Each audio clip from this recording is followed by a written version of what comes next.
Hey guys, welcome back to the classroom. Today we are going to talk about fat loss and how it works, and also we're going to talk about a couple of myths.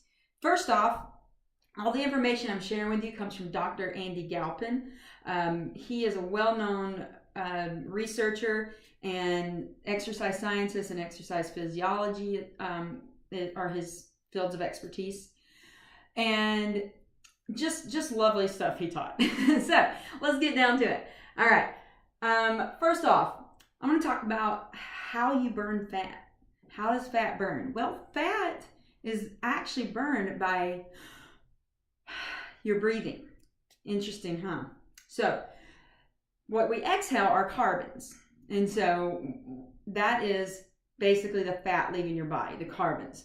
So the more you breathe, the more fat you lose. That's kind of a very simplified, accurate version of it. So I want you to think about, with fat loss, about your breathing. So you always want your breathing to be kind of high when you want to be in weight loss, fat loss zones. Spot reduction. Is it real or is it not? Let's first talk about that. Well, it's not. You can't spot reduce fat in certain areas.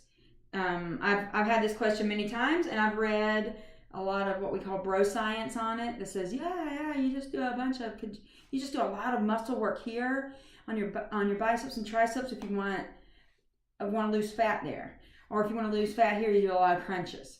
Well, it's just not how it works. That's not how the body operates. So what's very interesting is if you look at a muscle, and let's see here. Let's draw this. So you have a little muscle, like say this is your bicep, right?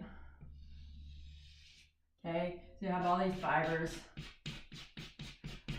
Well, in these individual fibers, that you have stored carbohydrates, and obviously the proteins that make up the amino acids that make up the muscle are protein we don't use as an energy source very, very rarely, so we're not even going to worry about protein.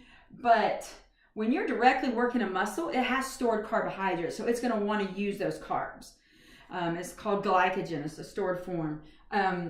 So when you directly work a muscle, in bicep curls, you are using carbohydrates from that muscle. That's where it's getting its energy from.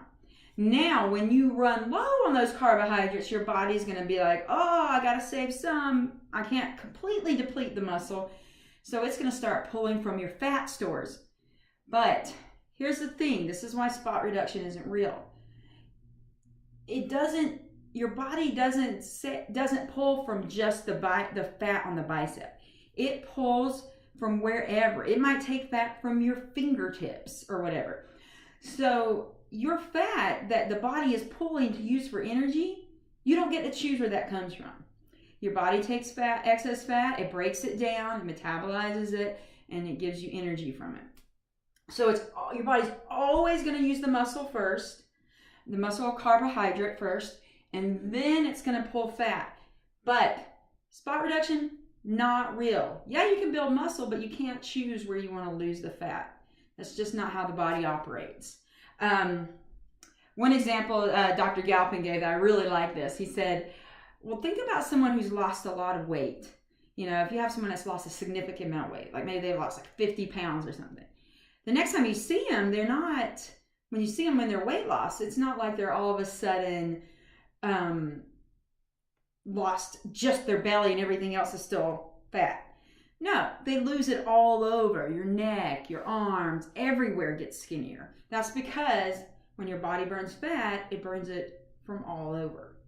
And I would say also that's why when you're building muscle, that's why when you do specific exercises, like let's go back to the bicep curls, that's also why it works the opposite way for muscle, because you are actually working that muscle. It pulls from that muscle, and actually the muscle cells grow and the muscle size grows. So anyway, really quick going over that myth. I'm going to hit this myth really quick, and then we're going to talk about the best ways to lose fat, which is what everybody wants to do, right? The fat burning zone. You remember I remember these, and Dr. Galpin said they're starting to go away from them because the science is proving that it's wrong. But have you ever been on the like a treadmill or elliptical or something, and you see a little poster and it has the heart rate zones, and then it has the one at the very bottom where you're like barely moving, and it says fat burning zone. And so you think, oh, I've got to do a couple hours in this like low heart rate, and that's the best way to burn fat. Well, no, it's not the best way to burn. And one thing to remember is maximizing your fat burning doesn't mean you're maximizing your fat loss. So fat burning zone is a myth. One of the easiest ways that we've debunked that is, well, let me back up a little bit. One of the ways to understand that is everything is burning. Like every activity you do is burning. But to burn more fat, what we want to do is get you breathing harder. So the actual breaths you're taking out are carbons leaving your body, which make up the fats. Carbons and carbohydrates fats and carbohydrates are both made up of long chains of carbons. So when we break them down, we metabolize them, we are actually breathing out those carbons, and that's how you lose fat. That's the most simplified version of a way to understand it. So just think, every time you're breathing hard, you're burning fat. So that's why high intensity exercise works well. That's why heavy weightlifting works well. If you've ever tried to do a super heavy like squat where you can only do 3 or 4 reps, which I would not recommend if you're new to weightlifting, but for those of you who've been doing it a while, if you've ever tried that, you're out of breath. You're out of breath when you do those squats. And so the fat burning zone necessarily is all over. Like anything can be fat burning. And one of the things the examples he gave that really hit home to me, and I love this. Let's say it takes, and this is not true, this is just an example just to kind of make it simple. Let's say it takes 500 breaths, so breathing really hard, to lose a pound of fat. Not true, just an example. So let's say it takes 500 breaths. Well, if you can go out and let's say you jog at a slow pace, or like I'm a bike rider, you ride your bike at a slow pace. You're on the elliptical or something at the gym, reading a magazine, so you're going really slow pace. To get all of those breaths, it might take you an hour to get your 500 breaths to lose a pound of fat. Well, maybe you don't have an hour to spend doing 500 breaths by jogging or reading your magazine on the elliptical. You can get it maybe in 20 minutes doing intervals where you're really breathing hard because you've been working really hard. So fat burning zone, if you really want to burn fat and lose fat, it's whatever makes you breathe harder. It's whatever raises your heart rate, raises the intensity. That's your fat burning zone. That's where you lose fat. And there are a lot of different ways to do that. So the exercise isn't necessarily as important. The exercise you do isn't as important as the amount of work you put in doing it. So think about that. Whether it's push-ups, whether it's a bike ride, whether it's rower, whether it's hauling sandbags around, whatever your desired way to exercise, what matters is that you are working. How hard you're working is what matters. Okay, one more thing I want to talk to you about, and that is, and this is from Dr. Galpin as well, think of this like, remember the old school food pyramid? So this is what you want the most of, this is what you want the least of. So this is not exercise in general. Like there's a lot of good reasons to do long duration exercise. This is for if you want to lose weight. If your goal is to lose fat and to get slimmer, that's your main goal. This is how you do it, okay? So the bulk of your time, let's say you spend hour, well, let's not break it down daily. Let's break it down weekly. Let's say you spend 5 hours a week or whatever exercising. Then the majority of that time, if you want to lose fat, a good piece of that time, you want to be short max breathing, okay? And I should say not necessarily time, but more like amount of energy you use. But anyway, if you take a session, you want to be short max breathing. So however you do that, whether it's running on the treadmill, whether it's doing a bunch of burpees, those are terrible, by the way, but if that's your jam, that's your jam. Kettlebell swings, medicine ball slams, sprinting, things like that. And when I say sprinting, I know I already said treadmill. I was thinking sprinting on a bike because my mind always goes to the bike. So short max breathing. And these are, like you said, these are going to be short durations. You're not going to be able to do these very long. These are going to be like 15 seconds. Take a break, a couple minutes. Do it again. So short max breathing. The next thing that should be the bulk of your program is building muscle. Hypertrophy is what we call it. This is like 3 sets, 8 to 12 reps.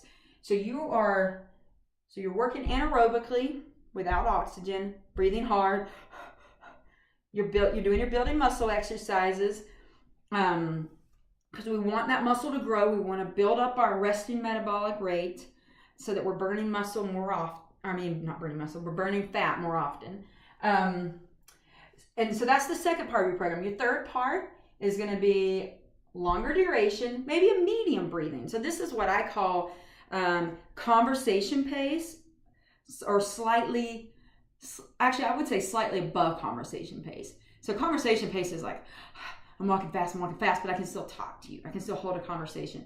So long medium breathing would be more like, I'm not going all out, but I can't necessarily hold a conversation. Like I'm pushing my pace enough that even though I can maintain it for a longer period of time than I can this one, I am still breathing pretty hard, breathing hard enough that I can't talk to you at the same time. If that makes sense.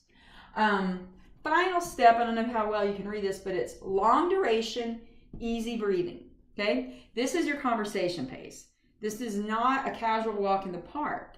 I mean, you're still really putting in some effort there, but you're thinking about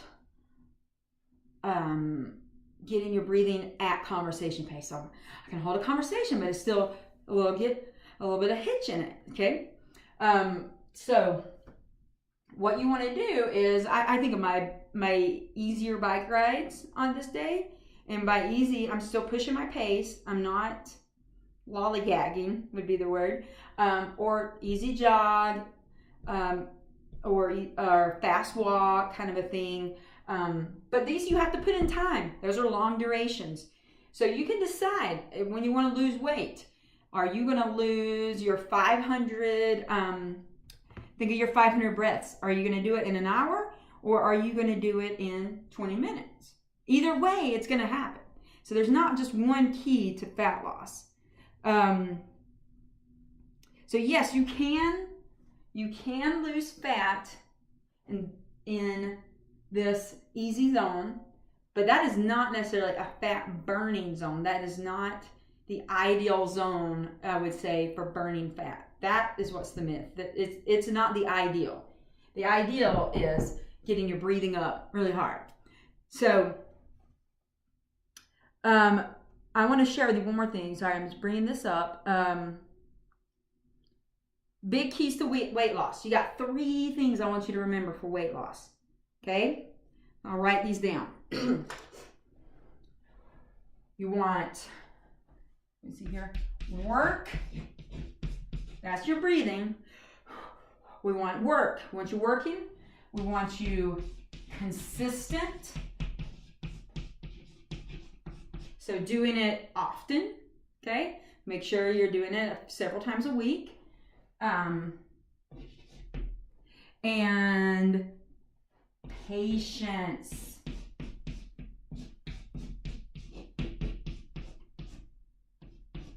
Be patient, okay?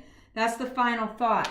You have to This is sustainable fat loss. This is fat loss that you can get off, but it takes a while. It takes a while for your body to go through all the processes it needs to do to breathe out, burn out that fat. So be patient with the process. Trust the process is what I tell my clients a lot of times.